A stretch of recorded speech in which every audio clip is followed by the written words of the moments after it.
Construir buenos productos de IA en algunos sentidos es una disciplina nueva. No necesariamente es igual a la ingeniería de software tradicional. Tú haces un software como tradicional y va a ser lo mismo siempre. Y con AI eso se rompe, eso ya no es así. Los modelos son probabilísticos. Ahora tenés que ponerse el sombrero de data.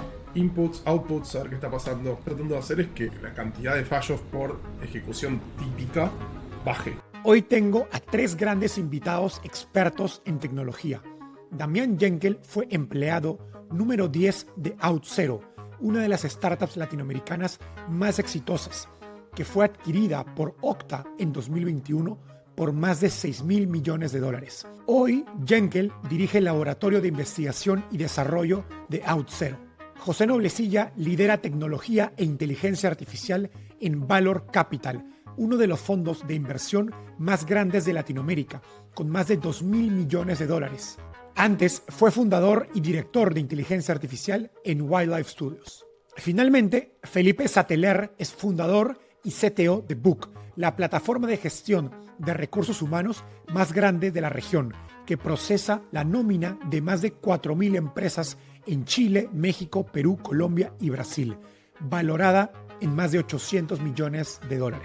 ¿Qué están haciendo radicalmente distinto hoy dentro de sus empresas gracias a la IA que no hacían hace 24 meses? El cambio más grande es que hay que pensar productos API first, Agent Experience, o sea, asumir que lo va a consumir a tu producto una AI y rediseñar tu aplicación asumiendo eso, ¿no? Yo veo que la gente va a operar sobre el SaaS. El agente de compra no reemplaza a Shopify, construye sobre Shopify. ¿Cómo creen ustedes que se van a ver los equipos de startups tech?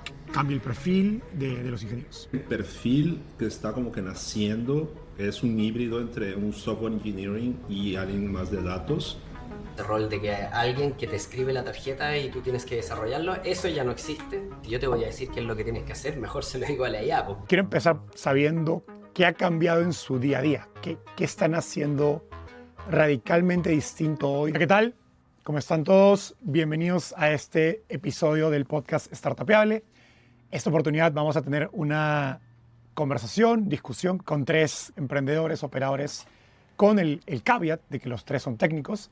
Entonces en esta conversación vamos a tratar de meternos un poquito más de lleno a qué implica construir una startup o una empresa con inteligencia artificial hoy. Y lo que quiero empezar es abriendo la conversación, hablando del antes y el después de su propia experiencia construyendo con AI. Los 3 han construido productos y equipos técnicos antes del boom de la IA generativa. Entonces quiero empezar sabiendo qué ha cambiado en su día a día, qué están haciendo radicalmente distinto hoy dentro de sus empresas gracias a la IA que no hacían hace 24 meses. Felipe, ¿quieres empezar? Mira, yo quizás soy un poquito más moderado.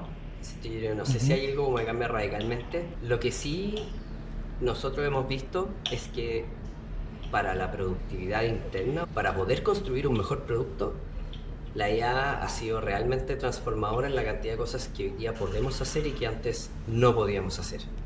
O sea, podemos analizar datos en volúmenes que antes no podíamos, podemos categorizar la información, podemos generar clusters, podemos hacer un montón de cosas que antes no era posible. Y eso sumado obviamente a lo que quizás ya todos sabemos, como los agentes que nos ayudan a generar código y yo creo que el aumento que hemos visto en la productividad como en la velocidad de desarrollo es realmente sustancial. Nosotros medimos a principios de año, cuando iniciamos nuestra iniciativa como de transformación, en aproximadamente 6 meses habíamos subido en un 70% la productividad medida en términos de número de pull requests unidos al mes por persona. Así que yo diría que como que el gran antes y después es que la velocidad aumentó sustancialmente. Tú estás en una startup, no, ya una startup, ya es una empresa bastante grande, consolidada con OutZero.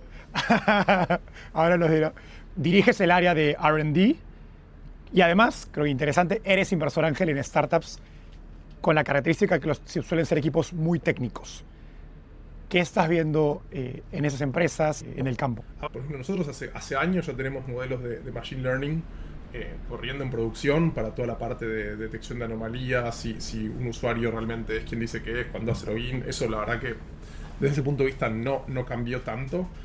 Y creo que una de las cosas que sí tratamos de ser cuidadosos, creo que hubo mucho hype en un momento de todos los productos tenían que tener como un AI assistant, y nosotros decíamos, bueno, esperemos un poco porque seguramente va a haber una forma de hacer esto un poco más interesante. Bueno, creo que ahí después seguramente nos vamos a meter en un poco lo que es MCP, pero ahora como que decidimos ir más para ese lado, para esas cosas. Lo que más cambió para nosotros, como somos un equipo de research y de prototipos y de iteración rápida, es que como mucho del código que generamos es throwaway, podemos ir más rápido, pero el caveat es que trabajamos en una codebase que está hace muchos años y donde tenemos que tener muchos los edge cases.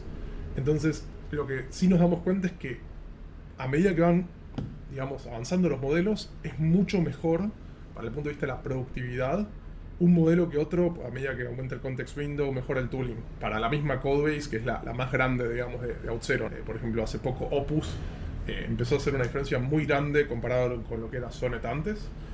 Y ahí se nota, y sobre todo cuando uno está prototipando, que lo que estás tratando de ver es, bueno, ya sé lo que hay que hacer, tengo un equipo senior, sabe lo que hay que hacer, tiene que hacer cambios.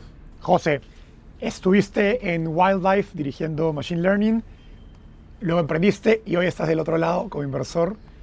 ¿Qué estás viendo en el portafolio de Valor y las startups que estás evaluando, no solo las que han invertido? Diría que los equipos están más rápidos, creo que un poco de inercia, así de no moverse tan rápido para hacer algunos productos. Y creo que parte de mi papel justamente fue donde entré yo y decir, ok, vamos a hacer entonces tal vez un squad de AI que se pueda avanzar más rápido, como que hizo hablar un poco de la productividad en un squad específico y después obviamente descentralizarlo a lo largo de la empresa, pero diría que también hay unos arquetipos de cómo hacerlo, ¿no? Entonces hay parte de los productos de AI que se hacen para el back office y toda la operación interna para que de hecho la productividad de toda la empresa se mejore, y creo que ahí tienes que darle mucha autonomía y tienes que tener tal vez forma de hacer agents que no dependan tanto del equipo de ingeniería. Y cuando piensas en el producto, bueno, sí, tienes el equipo de tecnología haciendo el producto, y ahí tienes los coding assistants y otras herramientas para hacer justamente los ingenieros más rápido.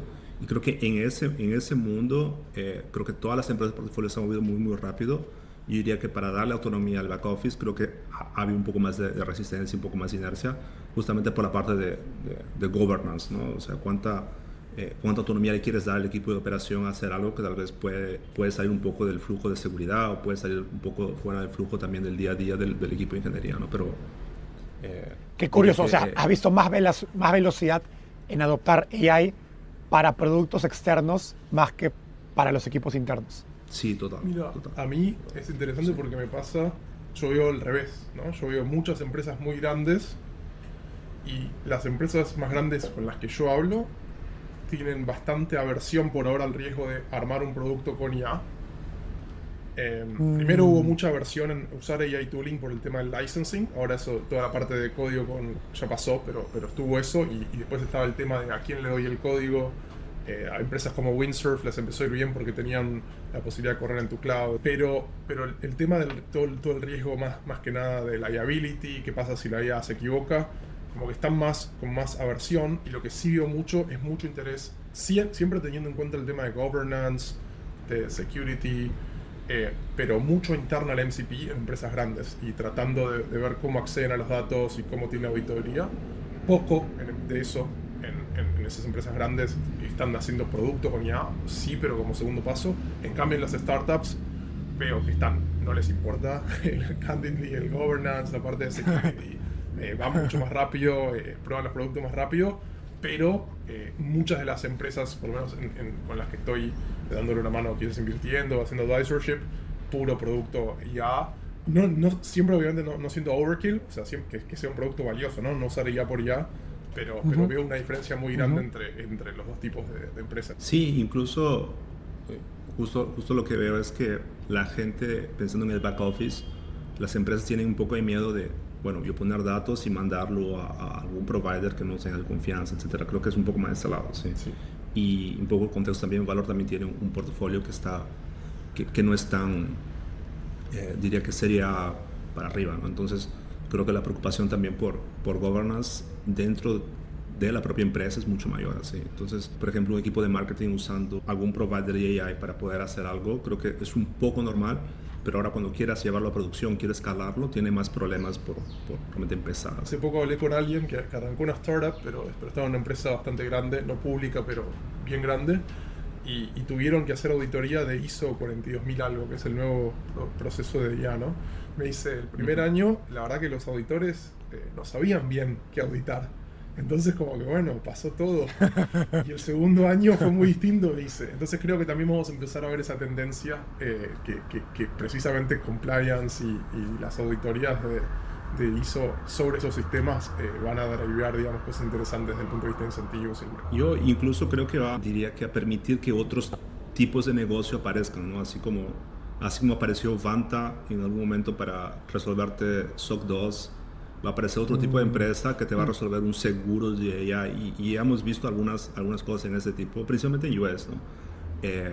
Que te van a dar un seguro por AI, te van a dar algún tipo de sello específico si es que lo haces de alguna forma específica, ¿no? Y creo que al final de cuentas para el ecosistema es bueno que pase este tipo de cosas porque también genera más oportunidades de negocio inclusive. Me mencionaron auditoría y ya me dieron un flashback. No, pero es que al final yo creo que también hay un problema ahí, que es porque esencialmente el problema sigue siendo el mismo, es quien tiene acceso a la información relevante, quien puede modificarla de manera autorizada, y lo único que tenía es una interfaz nueva para hacer eso, y por eso al final la solución siguen siendo más o menos las mismas. O sea, tú no das acceso a tu data warehouse completo a toda la organización, vas filtrando qué es lo que pueden ver cada una de las personas, y por eso yo también creo que los MCPs como precocidos, por así decirlo, creo que van a ser poco útiles porque no van a tener ese nivel de como granularidad de poder validar los permisos, poder validar si puede modificar o no. Entonces, no sé, pues yo quiero hacer algún sistema que consuma información desde Google Drive, y si yo me cuelgo de los permisos de Google Drive, entonces significa que le voy a dar acceso a todas estas cosas. O si lo hago a través de un service account, entonces potencialmente le estoy dando acceso a un montón de cosas que no debería tener acceso. Así como que esas son, yo creo que las cosas que terminan.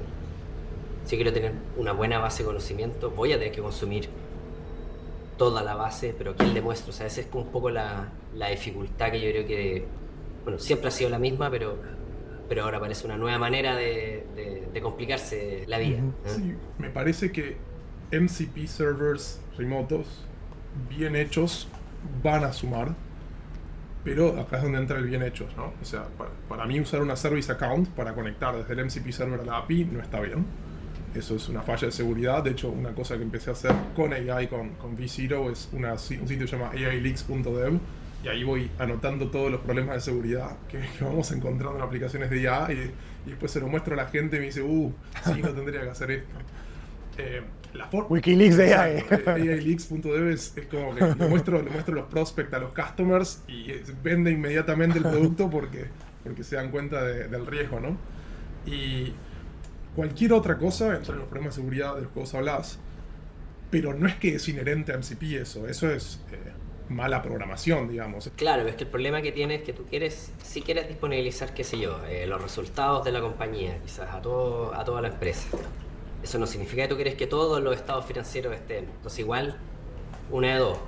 O creas una aplicación con la cual muestras solo el resultado de la compañía, o tienes que aplicar alguna lógica propia tuya de negocio de por qué estas personas están autorizadas a ver esta data agregada, sí, si bien no están autorizados para ver la data como granular. Entonces por eso digo que como estos MCP medio precocidos no vas a poder meterle esa lógica, y por lo tanto yo creo que los MCP donde más partido uno le va a poder sacar es cuando están como orientados a ciertos flujos, y por lo tanto más que exponer una API directamente, como que te ayudan a ejecutar ciertas acciones o ciertos análisis. Sí, ahí estoy de acuerdo. Más, yo lo llamo composite actions, ¿no? O sea, hace algo por mí, que quizás son muchas cosas para abajo y no sé qué hacer exactamente. Cuando vimos MCP, te prometía mucho en el sentido de ser algo que te resuelve varios problemas al mismo tiempo, y que, bueno, lo pones en un MCP y después el reasoning automáticamente debería hacer esos filtros y esa lógica, ese business logic, etc. Y yo creo que después de un año y medio más o menos, creo que no es tan así, ¿no? Es decir, aún tienes que programar, aún tienes que hacer apps que usen MCPs por atrás, pero igual tienes que ponerle tu flavor, tienes que ponerle tus protecciones, tienes que poner tus guardrails. Entonces cada vez creo que hay más tooling que te ayuda a hacer ese tipo de cosas, pero aún tienes que poner esa lógica de tu negocio.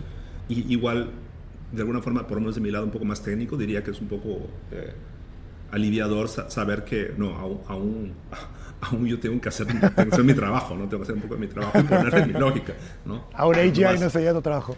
Exactamente, no se lleva mi trabajo todavía, pero incluso creo que tengo un poco de tranquilidad también, es decir, o sea, de que el MCP y el reasoning no te va a resolver todo y tienes que tener esos fingerprints también de quién está haciendo qué, ¿no? O sea, porque al final de cuentas estás poniéndole responsabilidad de acciones, ¿no? Así tienes los datos, obviamente, pero también tienes acciones que el LLM va a poder hacer a través de cualquier tool, sea un MCP o no, y ese fingerprint de saber quién lo hizo y por qué lo hizo, creo que cada vez está más relevante. ¿Sí?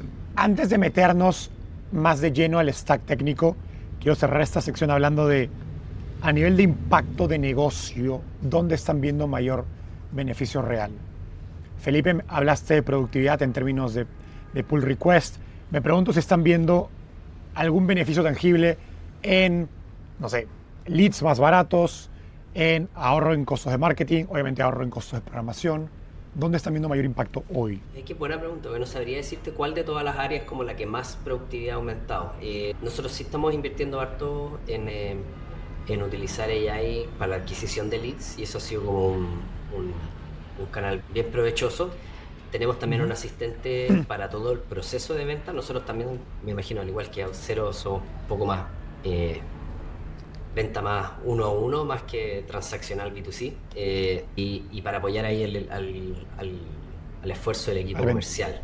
A soporte, sé que curiosamente nos ha costado sacarle más partido. Yo creo que seguimos trabajando en eso, pero finalmente uno requiere tener una muy buena base de conocimiento y formateada de la manera correcta para poder realmente sacarle el provecho. Entonces, como que nos ha significado más trabajo del que esperábamos realmente sacarle provecho. Creo que muchas startups y empresas se encuentran en ese como dilema entre no veo en el corto plazo el impacto tan evidente, ¿no? Porque tengo que hacer mucho trabajo para llegar a que la tool sea valiosa y por lo tanto lo voy postergando, pero eventualmente si lo postergo demasiado me pierdo el gran valor que puede generar. Lo que yo estoy viendo en empresas de portafolio es que aún es muy difícil medir la eficiencia que AI te está trayendo. Es decir, ¿cuáles son los KPIs que tienes que medir cuando tienes un agent en producción?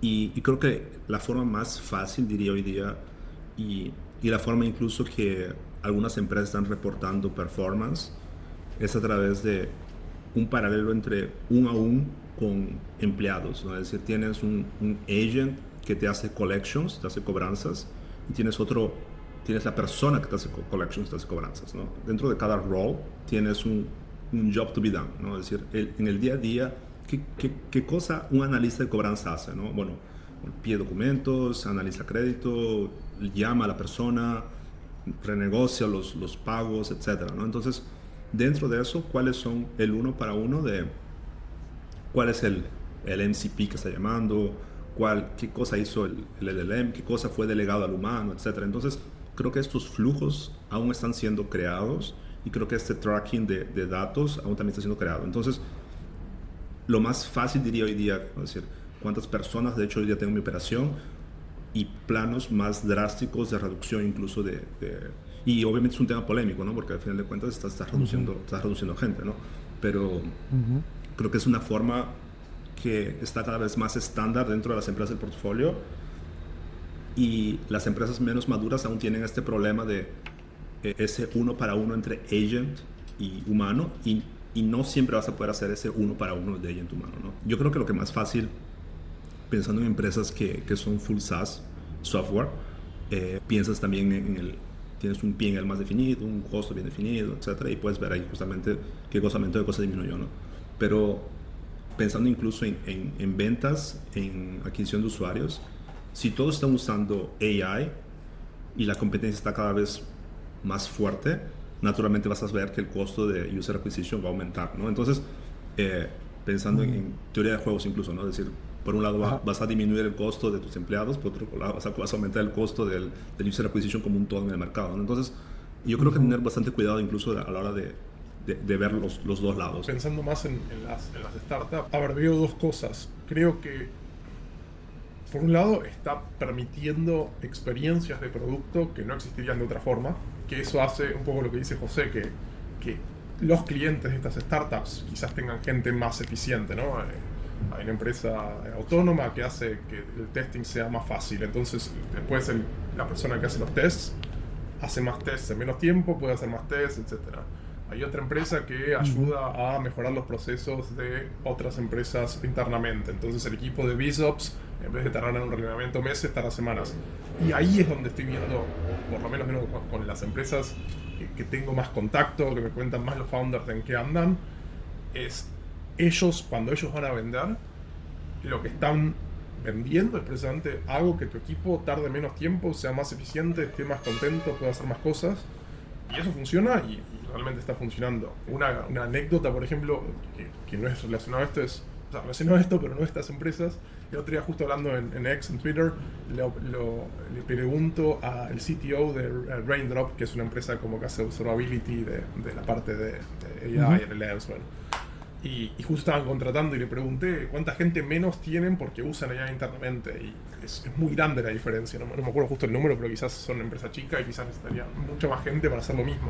Entonces, y eso es el segundo comentario, que es, creo que se ve mucho más el impacto relativo, que quizás es obvio, pero bueno, para mí es importante decirlo, en startups, donde es importante moverse más rápido, no pasa nada si acumulas entre comillas más deuda, porque al final tenés que validar, tenés que seguir que en una empresa más grande, donde primero hay mucha más aversión al riesgo, change processes, governance, change freeze. Entonces, la empresa más grande, por ejemplo Shopify es un buen ejemplo, está tratando de usar AI internamente y hay muchas cosas interesantes que están haciendo. Pero yo creo que el impacto relativo de una startup que lo está usando, que sabe que lo usa para codear, que lo usa para generar contenido, lo usa para cualificar leads, es relativamente mucho más grande, digamos. Porque es AI native y porque es el impacto en algo más chico. Como emprendedor, tu trabajo es hacer crecer el negocio, pero terminas invirtiendo tu tiempo en organizar el caos de dirigir un equipo. Si tu equipo vive atrapado en reuniones eternas o buscando documentos perdidos, no es un problema de talento, es un problema de claridad. Por eso, Notion y su inteligencia artificial organizan todo por ti. Resume feedback de clientes en próximos pasos, convierte ideas sueltas en un pitch concreto y automatiza tareas repetitivas para que avances rápido. Menos caos interno, más crecimiento real. Y por eso nos aliamos con Notion para ofrecerte 3 meses gratis de Notion Plus más inteligencia artificial ilimitada. Usa el enlace en la descripción del episodio, aplica ahora seleccionando Startupeable y usa el código NotionXStartupeable. Nosotros mismos usamos Notion y ha desbloqueado el potencial de nuestro negocio. Pruébalo tú también. ¿Hay algo que haya dejado de hacer sentido que ya no hagan por inteligencia artificial? ¿O no estamos en ese punto todavía? Para mí, esta es mi opinión, el cambio más grande es que hay que pensar productos API first, Agent Experience, o sea, asumir que lo va a consumir a tu producto una AI y rediseñar tu aplicación asumiendo eso, ¿no? Entonces el caso de, bueno, si yo tuviese que usar un CRM, ¿cómo sería si lo tuviese que consumir desde Cloud o desde ChatGPT o lo que sea? Si tengo que hacer shopping, ¿cómo sería la experiencia? Y estamos viendo eso con Shopify y con eBay, pero no con Amazon. Pues bueno, el tema. Ese es en mi cabeza lo que más cambió, que no es nuevo porque en nuestro caso, nosotros siempre pensábamos API First, un producto para devs, pero eso es lo que estoy empezando a ver, sí, de otras empresas. Y la otra, Agent Engine Optimization, o como uno quiera llamarlo. O sea, lo que más cambió overnight, tenés que aparecer en el ChatGPT, el Gemini, y como sea, hay empresas que te ayudan a hacer eso, pero si no estás ahí, es muy notorio. Sé casos de empresas grandes donde el click-through rate bajó un montón respecto a cómo estaban acostumbrados. Sí, el SEO está muerto. Sí. Sí. Gracias por el clickbait. Sí. Eso va al inicio del podcast. Sí, nosotros hemos visto como las oportunidades que llegan a través de marketing, o sea, pagado, han caído fuerte y han subido harto las por agente. Lo que sí yo creo es que las soluciones de nicho empiezan a, quizás, como las verticales muy de nicho que construyen sobre otra plataforma, yo creo que esas son las que más se van a ver amenazadas porque ya va a ser más fácil de replicar con alguna AI por sobre la plataforma que ya están. La gracia de Shopify es que yo hago 3 clics y tengo una tienda online que está andando. O sea, y luego mi vida como comerciante está montada arriba de Shopify. Yo no me puedo cambiar de Shopify, o me cuesta mucho cambiarme de Shopify. Y ya tengo todo mi historial, toda mi vida, todos mis productos, todas mis cosas. Y yo creo que ese tipo de razonamientos son súper importantes a la hora de pensar tu producto y no cambia tanto con la IA. O sea, ¿cuál es como ese centro de gravedad? ¿Cuál es esa como magneto que hace que una vez que el cliente entró, se quede contigo por harto tiempo? No, sí, ahí sí estoy de acuerdo. O sea, creo que hay dos cosas, ¿no? Una es como alguien va a comprar en Shopify. Entonces la pregunta es de acá a 5 años, el time frame que sea, ¿cuántas personas van a comprar en Shopify por la UI versus por el ChatGPT y por el Gemini? Esa es una pregunta. Ahí tenés un caso claro de Agent Experience para el consumer. Y después tenés la misma pregunta para el back office. Yo no me acuerdo justo el nombre del producto que sacaron. Sidekick. Bueno, si uno extrapola Sidekick a que o está in-app o que está... después vemos si es un MCP o no, o lo que sea que esté después de MCP, pero hay una tendencia a ir hacia ese lado. La pregunta es ¿cuánto? Pero acá hay un tema con Shopify, que Shopify es un incumbent y tiene virality, tiene some data modes que se los explota. Entonces, eso es el caso de ellos. La pregunta es, alguien nuevo que quiere hacer disruption, y no tengo la respuesta. Tiene que subirse a la distribución de un ChatGPT y montarse ahí como una app. Y ese es como si fuera, ahora el paralelo sería como si fuera ChatGPT es un browser y vos estás creando una página, ¿no? Claro. No digo que sea así, pero hay un tema ahí. Y otra cosa que no sé, que obviamente hay que ver qué pasa, cuál es el device de OpenAI y cómo cambian los form factors. Como que hay muchas cosas que para mí, cuando hablo de agentic también es eso, es voice, ¿no? Y cuánto pasa a ser voice versus... Claro, o sea, como una startup nueva tienes que jugar en los nuevos canales de distribución. Si juegas en los canales previos te va a ser mucho más difícil contra los incumbentes. Pero yo creo que parte de estar en venture, y creo que parte de lo que me gusta bastante y me divierte es pensar en, ok, si yo tuviese que hacer eso, ¿cómo sería? ¿No? Es decir, ¿cuál sería el ABC de hacer eso? ¿No? Y lo que pienso hoy día es que... Como buen técnico. Claro, exactamente. Entonces, pienso así, ok, ¿cómo haría para crear un producto, un mini software, para coger todos los datos de Shopify, dándole un API key? Ese tipo de producto, es decir, si lo mando a hacer a algún coding assistant, me lo hace rápido y te puede bajar todos los productos y importarlo ahora a otro canal, ¿no? Es decir, hay casos como ahora ventas a través de WhatsApp, Instagram, ¿no? Que puedes hacerlo, y obviamente coges todo lo que tiene por Shopify y ahora lo anuncias en WhatsApp. Hacerlo en WhatsApp hoy día es un poco más rápido, entonces, y es un canal menos closed como ChatGPT. Yo creo que ahí puedes tener un ángulo, por ejemplo, de migrar fácil y rápido de Shopify o Vtex o whatever para un canal un poco más tuyo, donde tengas un poco más de control. Puedes incluso implementar un headless checkout de forma mucho más rápida, porque ahora tienes obviamente un coding assistant y te puede acelerar ese proceso, no dependes de una agencia haciéndolo por ti. Entonces, yo creo que hay un camino hoy día para quien es un poco más indie, diría, para salir de un poco de esas plataformas y hacer algo más full stack de ellos. Y ahí el costo obviamente va a bajar porque tienes los rates que Shopify o otras empresas te van a cobrar, y te da un poco más de márgenes. Creo que los márgenes están aumentando en este tipo de negocio porque justamente tienes con AI tienes un poco de esa ventaja, ¿no? de hacerlo más rápido. Y pensando incluso saliendo un poco a través de ese asunto, yendo un poco para el tipo de equipos que hay hoy día en startups, son equipos muy pequeños, es decir, ya con 7, 10 ingenieros, yo veo series A pasando, y es súper bueno, obviamente, para la velocidad del equipo, comunicación, etcétera, ¿no? Entonces, creo que está cambiando bastante el propio ecosistema, el propio arquetipo de empresas, ¿no? Me pregunto si están viendo equipos más bootstrapped, porque Latinoamérica no es una región donde el venture capital particularmente abunde comparado a Silicon Valley o Estados Unidos. ¿Cómo ella ya afecta eso, digamos, la creación de startups? Hay más startups hoy porque un equipo de 2 o 3 programadores puede montar algo que a lo mejor hace 3, 4 años requería capital pero hoy no lo necesita? Sí, vemos equipos cada vez más bootstrap y también lo que estamos viendo es que equipos que hacen un seed stage en LATAM, en lugar de hacer el Series A en LATAM, ya se va a Estados Unidos directo. Entonces, y obviamente sea porque hay más capital hoy día, sea porque que el proceso es mucho más rápido, sea porque se entiende mejor la tesis en otro país.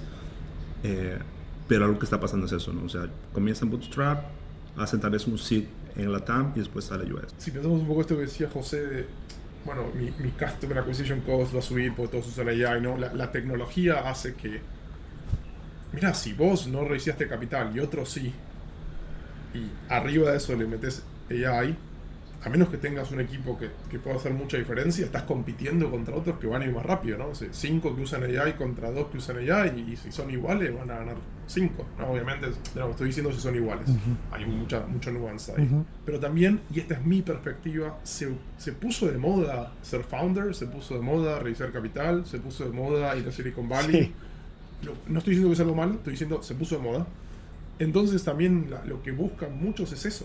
Lo positivo que veo es que hoy, creo que, al menos en Latinoamérica, antes de inteligencia artificial, había un sesgo positivo hacia invertir en emprendedores de un perfil más de negocio. MBAs, muchos MBAs en extranjero. Hoy se financia más emprendedores técnicos en Latinoamérica, como se hacía en Silicon Valley, siempre. Yo no sé, no tengo esos datos. Yo sí creo que hoy día es más fácil, y ahí quizás el trabajo de los inversores seed, yo creo que se ha puesto un poquito más difícil, porque una de las cosas que hace realmente extraordinaria la IA es hacer prototipos que se ven pero maravillosos y con relativamente poco esfuerzo. Entonces se hace como realmente difícil. O sea, un inversor me decía que el tú valor del estás prototipo es 0 hoy. Más que es cero, es que pierde valor en términos de como mostrar que realmente soy capaz de llevar esto adelante hacia el futuro, a construir algo realmente potente. Porque hacer un prototipo con IA es fácil. Convertir eso en una cosa productiva es más difícil. Y yo creo que eso no sé si afecta como en términos del bootstrap o no, pero yo sí creo que para los que están levantando capital, yo creo que de cierta manera lo hace más fácil, porque me llego a parar con algo mucho mejor frente al inversionista. Tengo algo que mostrarte, tengo algo que puedes ver y que probablemente va a tener hartos elementos guau. Tuvimos hace poco una hackathon en la oficina y le hicimos junto con Platanus. Y eran 36 horas. Y la verdad que los demos que mostraron eran realmente increíbles. Yo decía, oye, ni mi producto está así como de pulido. Con efectos, con animaciones, con todo. O sea, era bien... Y eso es curioso, es decir, algo que estoy viendo también es que hay equipos ahora con designers que programan, y obviamente programan usando AI, y eso, o sea, crea ese bias para productos más bonitos, ¿no? Obviamente si lo hace un ingeniero, incluso con AI va a salir feo. No, pero... me siento insultado. Yo creo que un designer lo hace mucho mejor, ¿no? Pero creo que es algo que está pasando. Es decir, tienes equipos un poco más diversos incluso, y designers dentro de los equipos programando. Y escuché eso de un emprendedor, me dijo algo como que, oye, yo hacía hackathons y hacía eventos para hacer productos, etcétera, y hace 5 años, y hoy día como que la calidad es 100 veces mejor, ¿sí? Creo que en un hackathon de 2 días lo que sale es como que absurdo, ¿sí? Cada vez cosas más. Y ahí piensas ahora, ¿cómo extrapolas eso para el día a día, y en semanas, en meses? ¿Qué cosas realmente va a salir después? Quiero usar lo último que dijo Felipe para transicionar al siguiente tema, que ya habíamos mencionado antes, que es cómo cambia el stack técnico o las herramientas que tiene un equipo para construir hoy. Y Felipe, mencionabas que pues, hacer un prototipo, ¿no?, en una hackathon es muy fácil y se ve increíble, pero llevarlo a producción es el reto grande, ¿no? Y hay esta narrativa en Twitter de que pues, todo es fácil de copiar, ¿no? O ya todo producto es un commodity. Y mi sensación al menos hasta ahora es que no es tan fácil ni tan rápido como parece, ¿no?, en las empresas en las que yo he invertido, ¿no? Como lo describiría es que construir buenos productos de IA en algunos sentidos una disciplina nueva, como que hay nuevas cosas que uno tiene que preocuparse o pensar, que no necesariamente es igual a la ingeniería de software tradicional. ¿Están de acuerdo? Sí. Sí, a ver, yo te diría que como que hay dos ideas en lo que tú estás diciendo. Yo creo que hay una que es que en el fondo mantener un servicio, un producto en producción es harto más difícil que crear el prototipo inicial, el MVP que creaste originalmente. Entonces, hice mi prototipo, pero con cuánta, o sea, esa arquitectura con la que hice el prototipo me va a permitir llegar a los siguientes features que quiero, modelé correctamente, porque al final modelar correctamente lo que el usuario quiere, esa es la parte más difícil del producto, no tanto el implementar lo mismo. Pero después, por otro lado, está la segunda idea, que ahí estoy súper de acuerdo, que hacer productos con IA es algo muy distinto que hacer productos de software puro, ¿ya? Y para mí como que la clave es la confiabilidad, no sé cuál sería la palabra en español, pero en inglés reliability. Tú haces un software, quizás. claro, predictabilidad. Tú haces un software como tradicional y va a hacer lo mismo siempre. Si tenía un bug, va a tener el mismo bug siempre. Si funcionaba bien, va a funcionar bien siempre. Y con AI eso se rompe, eso ya no es así. Los modelos son probabilísticos, va a depender de tu prompt, va a depender, el espacio de inputs también es infinito, o sea, la cantidad de cosas que yo le puedo hablar a ChatGPT es muy superior a lo que puedo meter en un form donde dice un input que es un número. Y yo creo que eso hace que los productos con AI hace que ejecutar tu producto sea mucho más caro, porque vas a tener que invertir mucho más tanto en la misma ejecución como en monitoreo y observabilidad de lo que estás haciendo. Y vas a tener que tener gente dedicada a ver cómo se está comportando tu producto, corrigiendo cuando sea necesario. O sea, es algo mucho más como prueba y error, que te vas a estar continuamente porque el modelo se actualiza, entonces cambia un poco, la gente cambia, empieza a preguntar otra cosa. O sea, como que versus... Va a ser más caro de mantener. Exacto, versus uno tradicional donde yo te pongo el form, les dice cuál es tu producto, cuántos quieres y listo. Así que yo veo que sí hay un costo de mantención mucho más alto, los márgenes brutos deberían ser mucho más bajos en una empresa como Full AI Native. José, ¿qué partes de los productos de AI a lo mejor parecen commodities desde afuera, pero son brutalmente difíciles de construir por dentro? Yo creo que todo lo que tiene que de alguna forma mantener un buen estado, por ejemplo, cuando piensas en colocar human in the loop, tienes un humano que tiene que verificar una acción y tienes que estar checking todo el tiempo si es que el humano lo hizo o no lo hizo y de alguna forma medirlo también. Y yendo incluso en el punto sobre qué cosa es más caro en sí, yo diría que mantener esa lógica viva por mucho tiempo. Obviamente hay formas de hacerlo, hay formas de crearlo, pero si tienes un LLM corriendo en background todo el tiempo preguntándote cosas para que el humano resuelva, yo creo que ahí donde sale un poco más el costo. Creo que el ROI, ¿no? de leer documentos y cómo hacer, qué sé yo, miles de documentos, 50.000 documentos, 1.000.000 de documentos, leerlo, procesarlo, etcétera, versus a veces un humano haciendo una buena parte de eso. Creo que ese equilibrio incluso de qué cosas tiene que ser humano, qué cosas tiene que ser el LLM, yo creo que a veces sale un poco fuera de control, ¿sí? Y ahí entra en qué momento tiene sentido hacer un fine tuning de un modelo open source y reducir tus costos o hacer una arquitectura un poco más distinta. Yo creo que ahí hay un hidden cost y también una oportunidad para las empresas obviamente crear un moat mucho mejor, porque si haces un fine tuning y ya no estás usando un modelo externo, etcétera, ganas algo también. ¿No? Yo creo que crear una aplicación, un agentic application hoy día requiere que desde el primer día estés tracking input, output y saber qué cosas esperas, ¿no? Entonces hacer ese histórico y ganar ese histórico vas a tener un mode después para que hagas un fine tuning o para que entiendas mejor tu usuario, etcétera.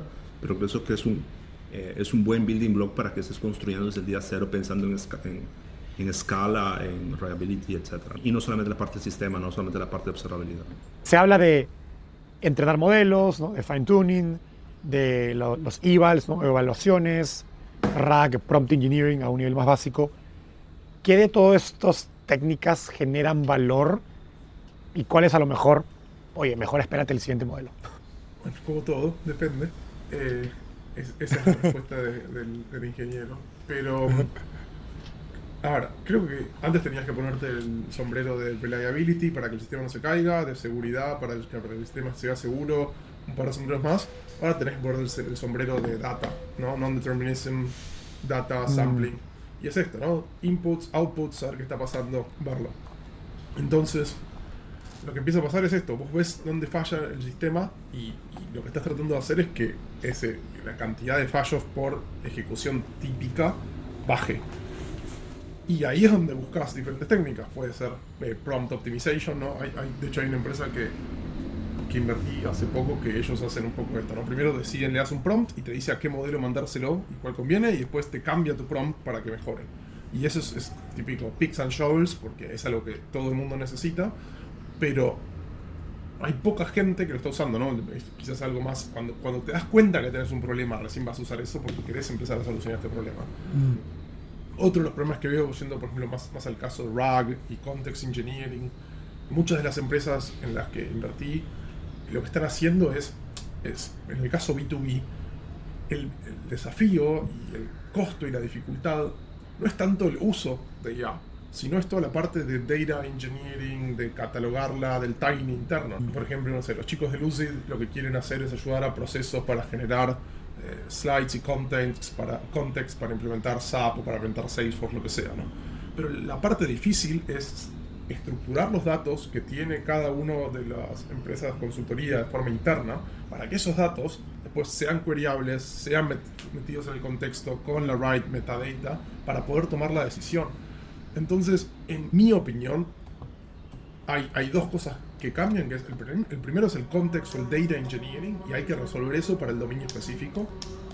Y ahí uno puede usar RAG, puede cambiar, esperar a que cambie el modelo, pero la data la tenés que tener, y no solamente el input y el output, sino toda la data que necesitas como parte del proceso. Y después lo otro que puede cambiar, que acá sí depende más de qué es lo que estás haciendo, es la interfaz. ¿No? Lo que a la gente le gusta de Granola es que es no invasivo, toma las notas por vos y después te resume y ya está. Lo mejor del mundo. Y la no interfaz es lo que suma. Y ellos tuvieron que repensarlo de esa forma.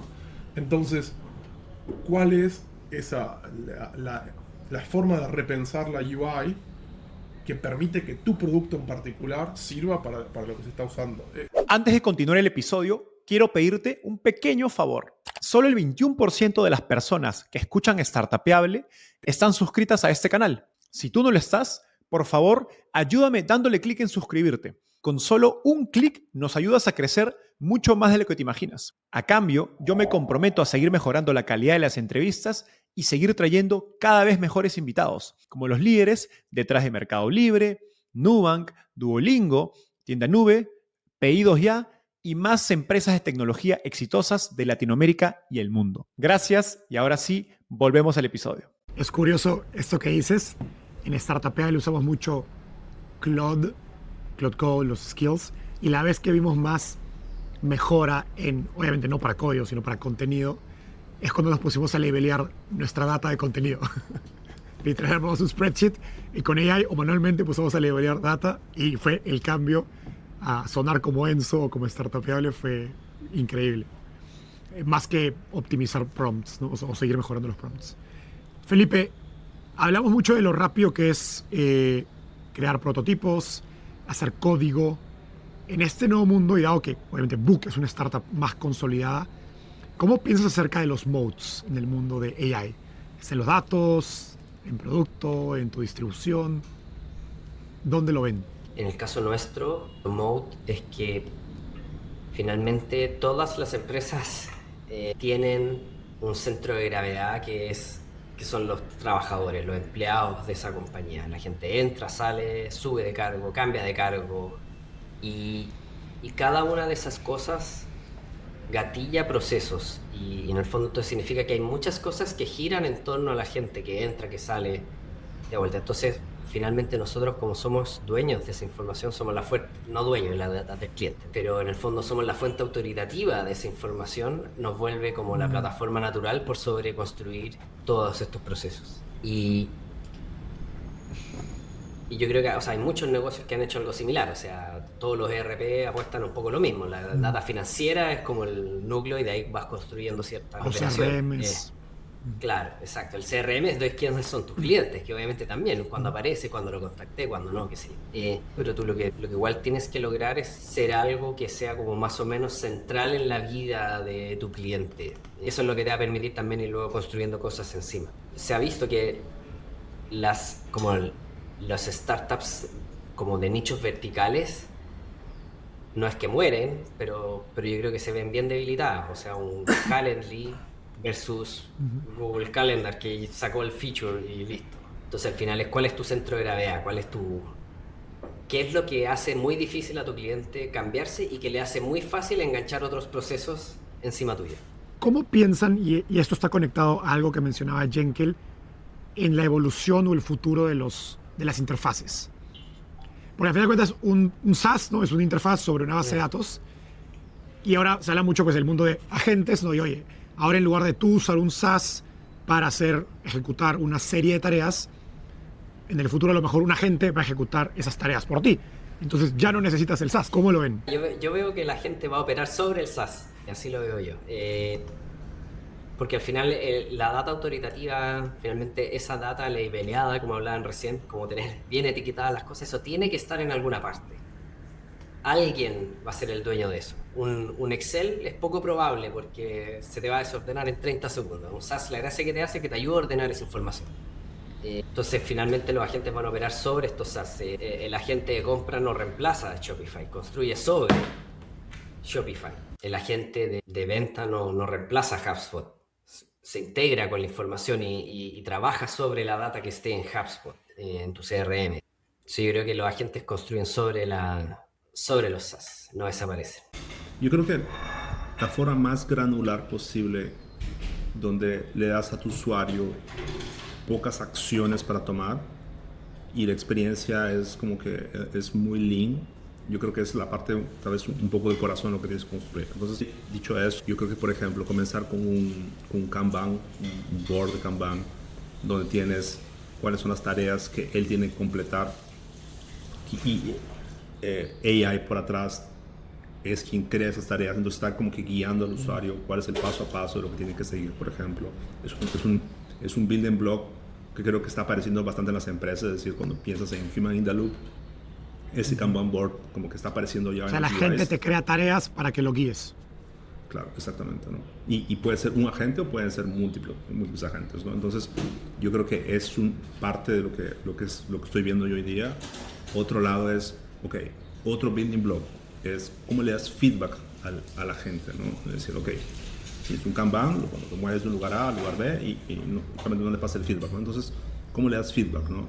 Parte de lo que hemos visto hasta hoy día es justamente tienes el chat y tienes los thumbs down, ¿no? Es decir, está bien o no está bien, y dar un poco de feedback por texto. Pero creo que, repensando eso, creo que hay mejores formas de darle feedback incluso, ¿no? Entonces, ¿cuál va a ser el UI específico para darle un buen feedback al agent? Es algo que imagino que va a aparecer en los próximos meses, años, etc. Y ahí eso también te da ventaja sobre los datos que tienes. Y el otro lado diría que es ya pensando incluso menos en el usuario final, cliente final, pensando en el back office, ¿no? Es decir, todas las operaciones que está haciendo y cómo conectar, por ejemplo, revenue por agent, es decir, esas métricas operacionales y darle valor, por ejemplo, ¿no? Es decir, cómo conecto un agent de collections con el número de cobranzas que ha hecho, con tanto dinero que procesó, o cuánto tiempo estuvo vivo respondiendo, ¿no? Fue 24/7, no fue 24/7. Entonces, ¿cómo colectas esas métricas? Creo que también es algo que va a aparecer también como building block. Entonces, y ahí creo que la pregunta también para el resto es, ¿cuáles son otros building blocks que están viendo hoy día en UI y cosas en común? A mí me pasa, hay un producto que yo uso, y el producto está bueno, pero lo que me manda a veces no machea como lo que yo puse como filtro, ¿no? Entonces yo voy thumbs down, tengo que entrar a la interfaz, ponerles, che, esto no es así. Y la verdad que lo usé unas cuantas veces, el che, esto no es así, pues. Pero no mejoró. Y entonces está esta frustración de, che, decime qué está pasando porque estoy siendo bien claro con lo que estoy poniendo. No sé si querés que te cambie el prompt y dame una forma de, ¿cómo hago para ver qué es lo que está pasando, no? Yo te estoy diciendo, quiero que apliques a cierto contenido, es como si fuera un filtro. Bueno, ¿por qué este filtro está aplicando mal o bien? Entonces hay ahí para mí una vista de, como de debugging que falta para el usuario final, no para una persona, un programador o alguien que está implementando, sino alguien que está usando. Es el thumbs down, el thumbs up. No es suficiente, es muy opaco. Y a menos que hay una forma que es, en realidad, hacerlo lo más simple posible. No me muestres, pero arreglalo. Pero después está el otro que, bueno, hay que hacer como el empowering del user para darle la posibilidad de... Otra cosa que no sé, que tengo ahí como en la cabeza, es cuál es el inbox de un agent, ¿no? Cómo se comunica con el mundo exterior, con otros agents. O sea, hay una empresa que se llama Agent Mail, que es tipo email para agents. Entonces, yo conozco a los chicos, están haciendo un producto dev, pero ¿es eso o es otra forma? Este Human in the Loop va a ser a distintos inboxes y se va a tener que integrar con cada uno, o va a haber un Outlook o similar para eso. Como que la parte de interfaz no la tengo tan clara. O sea, sé que hay muchas cosas que entran en el desafío de la distribución de lo que dice Felipe, ¿no? Cómo mantenés la gravedad en tu producto. Pero para mí siempre pensarlo desde el punto de vista de, bueno, cuáles son las primitivas que yo le daría a un agent si tuviese que usar mi producto, y después veo arriba de eso en realidad cuál debería ser mi interfaz, es la forma en la que lo pensaría. Pero también soy ignorante en cuanto a cuál es el efecto de acá a 5 o 7 años, ¿no? Porque todos los productos exitosos que estamos viendo son exitosos desde el punto de vista del revenue. No se sabe muy bien cuán exitosos son desde el punto de vista de los márgenes.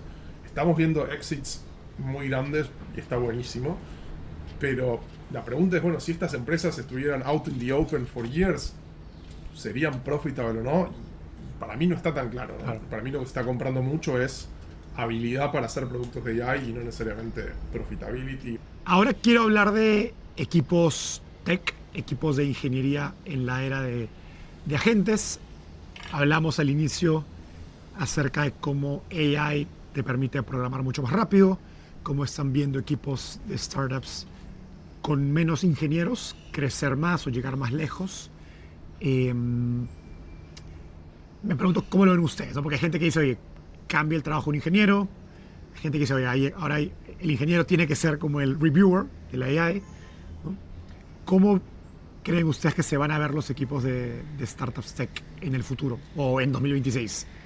¿Menos gente o cambia el perfil de los ingenieros? Lo que me da miedo es justamente qué va a pasar con los estudiantes de hoy día, ¿no? O sea, la gente que está estudiando computer science, ingeniería de computación, etcétera, ¿no? O sea, ¿qué va a pasar con ellos, ¿no? Es decir, ¿cuál es el tipo de rol que ellos van a tener en el futuro?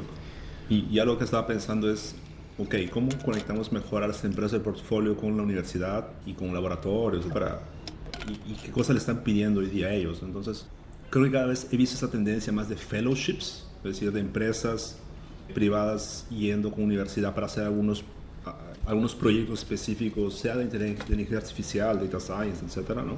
Como un todo.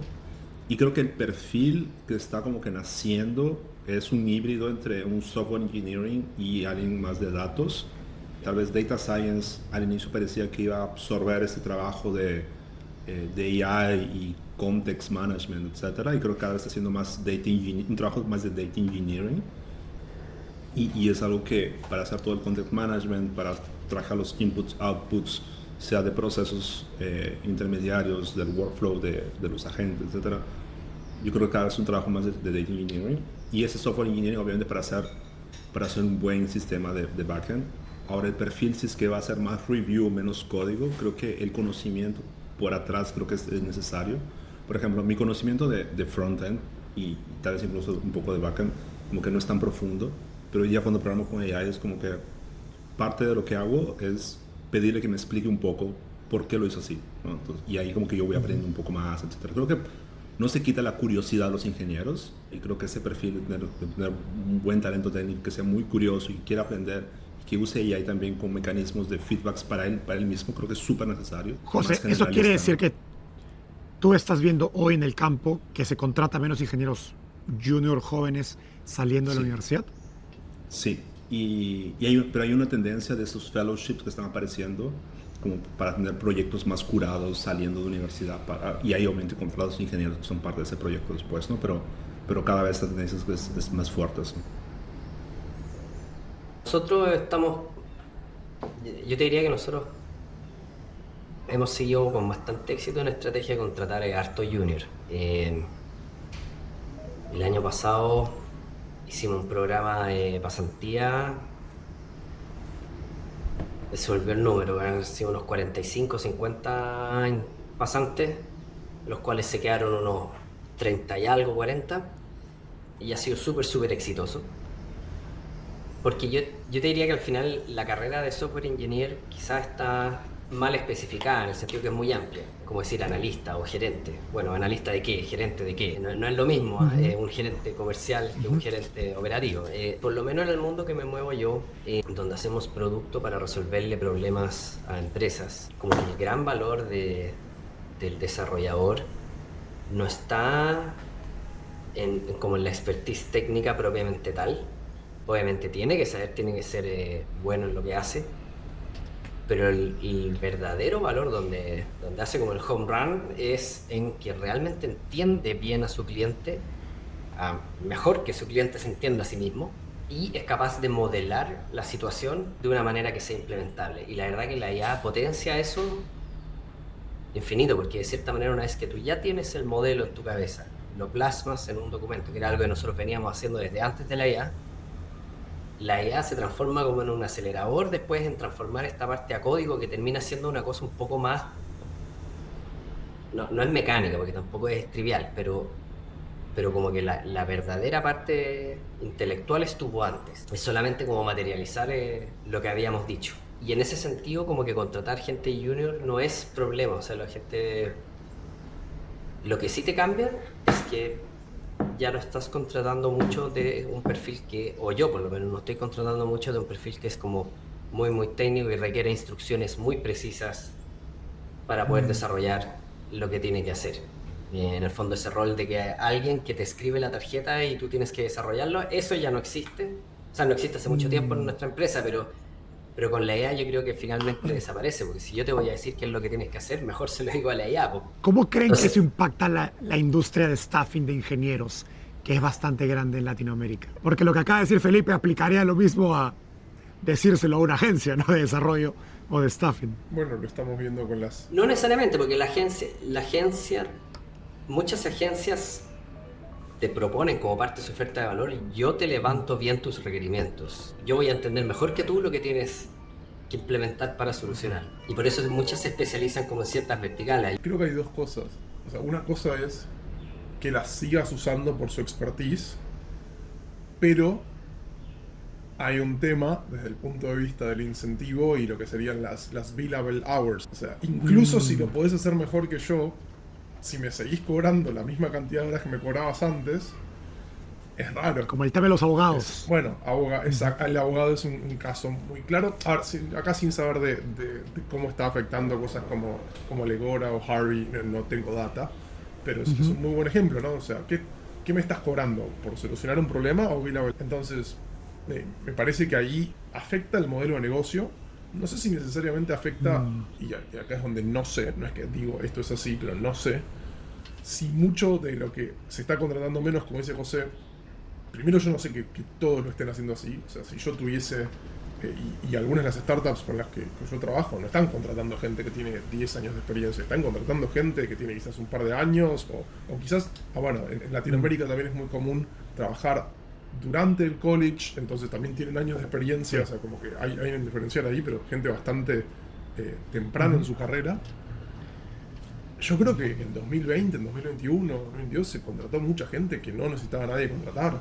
Entonces uno también está anclado a un número muy alto de contrataciones que no eran necesarias. Todavía muchas empresas grandes tienen un montón de ese bloat. Creo que eso le pasó tanto a las consultoras grandes que vieron su evaluación subir, entonces ahora vemos relativo a lo anterior, tanto layoffs como menos contrataciones, pero es relativo. Yo no creo, no es que no digo que AI no va a cambiar las cosas y tengo ideas de cómo cambiaría un equipo de software y lo que pienso que es bueno, pero no tengo la sensación de que no se esté contratando. Incluso vamos al extremo, ¿no? Donde tenías a Darío de Anthropic diciendo en 12 meses todo el código lo escribe la IA. Y es verdad que él no dijo no contratamos más engineers, no lo dijo, pero vos ves la job page de Anthropic y está llena de hiring positions. Es verdad, puede ser que, bueno, el engineer hace otra cosa, revisa código, ahí ya entramos en otro debate, pero mucho del fear ahí fue medio marketinero, ¿no? Había que levantar plata, entonces tenía que hacerlo. ¿Qué sé yo? Yo creo que muchas de estas cosas las vamos a ver. Justo escuchaba en un podcast de inversores americanos decir eso, que es que mucho del discurso doomer de inteligencia artificial, ¿no? de que se viene un cataclismo, ha sido impulsado por emprendedores buscando levantar capital para sus startups. Y pues la mejor forma de mostrar el valor de inteligencia artificial es vamos a quitar trabajos, porque es lo más evidente que hay hoy cambió como el discurso, argumento. Cambió el discurso, ¿no? De AGI a ASI, y ahora es, bueno, job, tipo... Se ha ido moderando. Y no lo veo como algo malo, pero bueno, es parte de como poder ver que sí, que no. Justo estaba leyendo un tweet de Karpathy de recién, que dice, bueno, están todas estas cosas y siento que estoy muy atrasado. Y lo que sí es verdad es que todo el tiempo está saliendo algo nuevo. Pero no necesariamente que todo lo nuevo que salió hay que usarlo. Entonces hay que ir filtrando del discurso de marketing, hay que ir filtrando de las cosas nuevas que salen. Y no es que uno va a filtrar perfecto porque no sabe, no puedes predecir todo bien. Pero sí, hay que tener mucho criterio. Y quizás ahí es donde a alguien junior le cuesta más ese filtrado. Porque tiene menos experiencia para no subirse al hype de algunas cosas. Pero por otro lado, tienen más una buena ingenuidad que quizás hace que usen el tool y la IA de formas que vos no lo usarías, y es bueno eso. Fue Andy Jassy, creo que dijo que no contratar junior es la idea más estúpida que ha habido, porque son los que mejor usan la IA. Quizás no lo sabías, pero además del podcast, tenemos una newsletter y quiero invitarte a suscribirte. Piénsalo así, el podcast es profundidad para entrar en las mentes de los mejores emprendedores de Latinoamérica y el mundo. En cambio, la newsletter es claridad. Destilamos cada episodio en 3 secciones que puedes leer en 5 minutos. Una gran idea, una frase y una anécdota de estos grandes invitados. Más de 20.000 emprendedores, inversionistas y ejecutivos de alguna de las empresas más importantes de toda Latinoamérica nos leen semana a semana y quiero que formes parte de esta comunidad. Si quieres un resumen de las mejores ideas de este episodio, suscríbete en el link de la descripción. Es gratis y me lo agradecerás. Ahora sí, de vuelta al episodio. Jenkel, mencionaste que sí tenías ideas de cómo deberían verse los equipos de ingeniería de software en el futuro. ¿Qué has pensado o qué estás viendo? Para mí esto es algo que siempre fue valioso, ahora es evidentemente valioso y que se hace obvio. Hay que colapsar el equipo a menos personas haciendo lo mismo, ¿no? Tenías el Mythical Man Month, se escribió en los 70 y decía, ¿no? Una persona que tiene todo el sistema en su cabeza, donde esa persona ayuda a decidir, y después había una persona que hacía tooling, hay otra persona que es como el assistant surgeon. Ese equipo hoy se puede armar, el equipo con, creo que en el libro son 7 personas, hoy se puede hacer con menos, pero para mí hay que empezar a colapsar, separar el product manager y el product manager separado del engineer y separado del designer y un project manager. Hay que ver cómo bajar el proceso, hay que ver cómo bajar la cantidad de gente que necesitas para cubrir, digamos, todos esos roles, que sí existe el rol, ¿no? O sea, el sombrero está, pero hay que tenerlo en menos gente, porque la velocidad en la que un equipo chico puede ejecutar porque es menos gente y porque tiene todo el contexto, por cómo funciona el compounding exponencial, va a hacer que un equipo que pueda hacer eso va a sacar mucha ventaja. Y si no lo puedes hacer, ahí sí vas a perder. No veo otra forma. Creo que en B2B muchas veces el founder después de unos años es un experto que no necesita hacer research, no necesita estar dando vueltas, haciendo un montón de cosas, y hay que hacer lo que siempre se dijo. Hay que shipear, ver lo que usa el customer, y hay que iterar, y hay que sacar todo lo que no sea eso. Y yo creo que los equipos pequeños y obviamente un poco más generalistas así te dan esa flexibilidad, porque si tienes el product manager haciendo ese medio de campo entre el discovery y estar con el usuario, puedes poner un ingeniero ahora a estar junto con el usuario, y puede iterar junto con él en real time y puede mostrar el producto y decirle, ok, va por aquí, no va por aquí. Entonces creo que está siendo súper positivo. Y yo creo que un poco de esa práctica está viendo cada vez más así.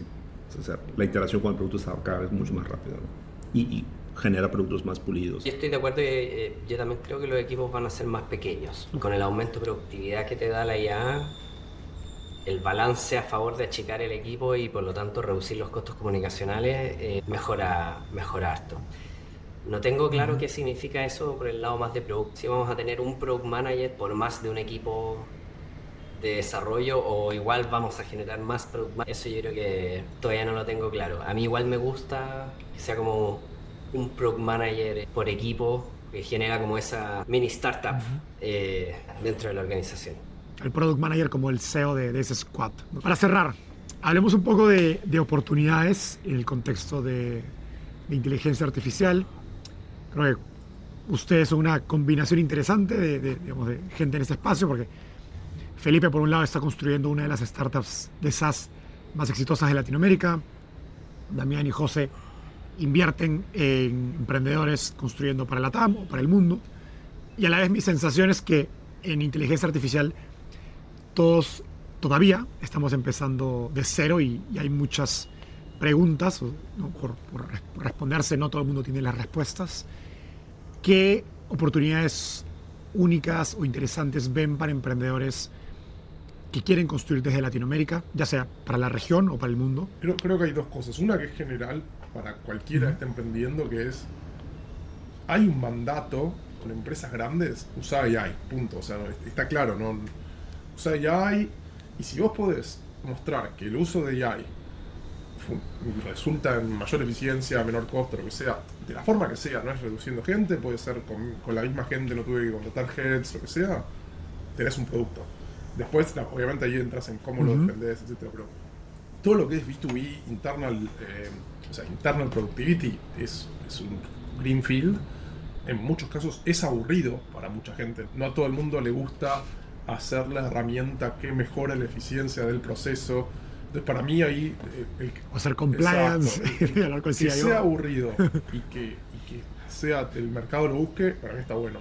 Después las otras cosas son más picks and shovels, o sea, cualquier cosa que tipo, si AI va bien, esto debería ir bien, suponiendo que eso es una buena de esto. Para la TAM, acá es donde empieza más el tema de trato de decirle a las empresas, no pienses solo en la TAM, porque si pensás solo en la TAM, como que te estás restringiendo a vos mismo.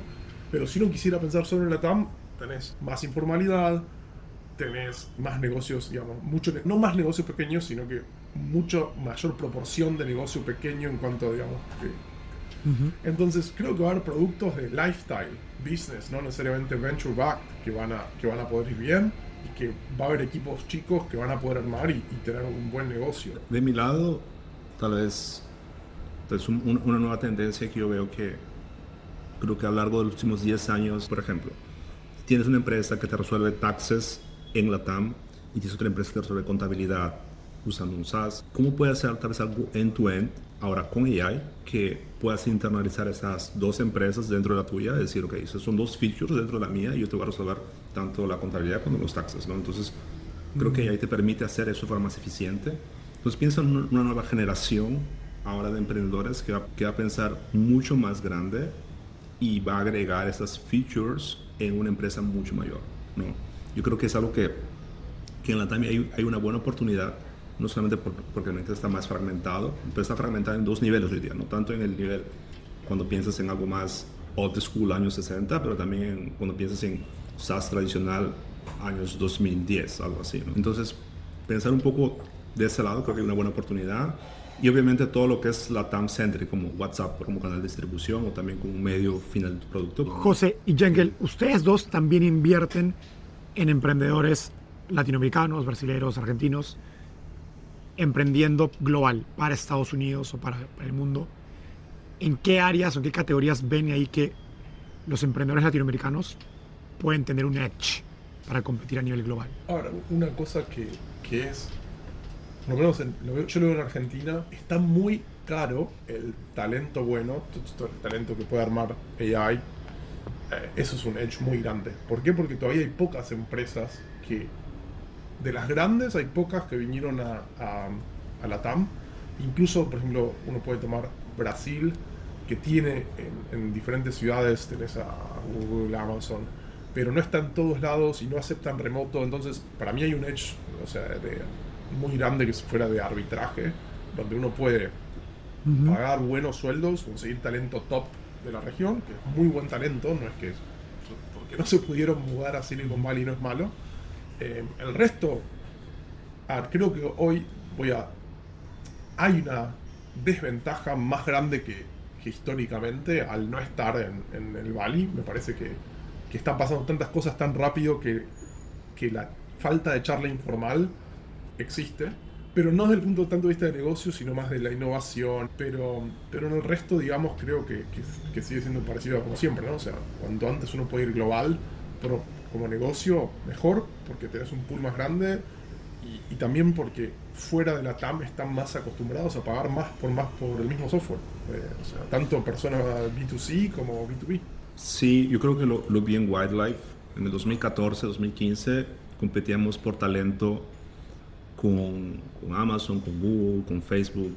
Y después, el 2017, 2018, comenzamos a disputar talento con Nubank, Quinto Andar, Gympass, ¿no? Entonces, yo creo que hubo un buen efecto de venture dentro en esos años, así. Y el talento cada vez estuvo reteniendo más y más en la región. Entonces, yo creo que algo que está pasando hoy día es que el costo de oportunidad es muy alto. Entonces, generalmente la gente hoy día que tiene la oportunidad y tiene ese ángulo de mudarse a Silicon Valley, lo está haciendo y está yendo para allá. Y aún está contratando en la TAM, ¿no?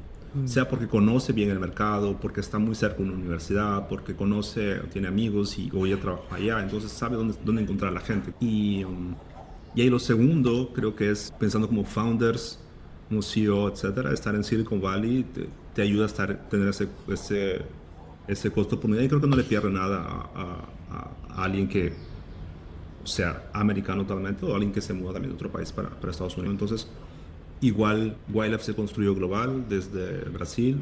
Al inicio no hubo nadie en Silicon Valley y se pudo hacer la mayor empresa de juegos desde Brasil, ¿no? Con talento solamente brasileño. Entonces, yo creo que sí se puede hacer. Hay varios ejemplos buenos y nada, creo que no es un poco de coraje junto con ingenuidad de lanzarse a hacerlo, y creo que esa es parte de la belleza de emprender también, ¿no? O sea, lo haces porque eres muy ingenuo a veces y bueno, se paga, ¿no?